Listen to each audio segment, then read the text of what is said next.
There is no substitute for a hermetic or impenetrable biosecurity preventive setup to keep the elements inimical to fowl and poultry, like the recent avian flu outbreak that wiped out more than 500,000 birds in Pampanga and Nueva Ecija, completely off the grid in poultry farms.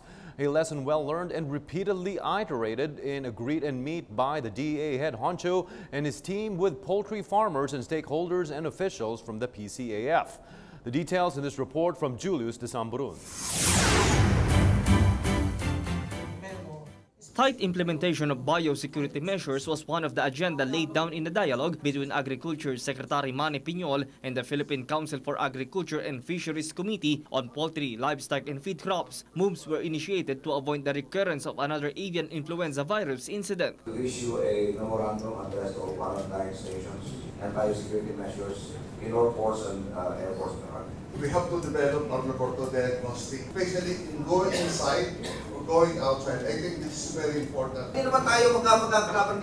Secretary Piñol reminded everyone to learn from the recent avian outbreak in the country. During the dialogue, a roadmap for the poultry and livestock sector was tackled. I think it's time for government now to really help them establish a viable direction para pag-alis namin sa gobyerno, at least yung industriya, meron ng sariling paana pwede silang tumindig yung pag-establish ng mga laboratory facilities in critical areas. Participants also came up with suggestions for the proposed amendments on the avian influenza protocol. We're looking at the European model na yung individual farm ang dinedepopulate. The South Korean model, on the other hand, this is about 500 meters.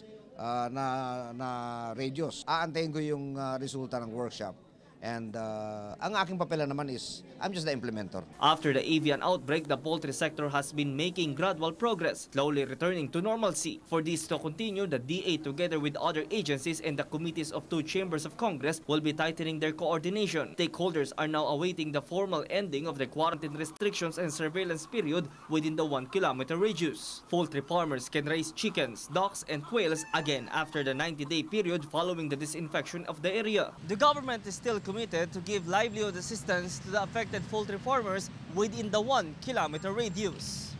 Earlier, compensation was released to farmers affected by the culling operation. Unang amount na na-release namin, 29 million, natanggap na yon. And there was no truth to the statement, yung report na meron daw check-in na tumalbog, hindi totoo yun. Bago mag-release ng check-in gobyerno, may voucher yan, may pondo yan. As a whole, the government has been successful in clearing and containing the avian crisis in Pampanga and Nueva Ecija. All banning orders have already been lifted. Poultry products are now being freely transported from the affected provinces to other destinations, a proof that they are already safe to consume. Julius de Samburun for The Nation.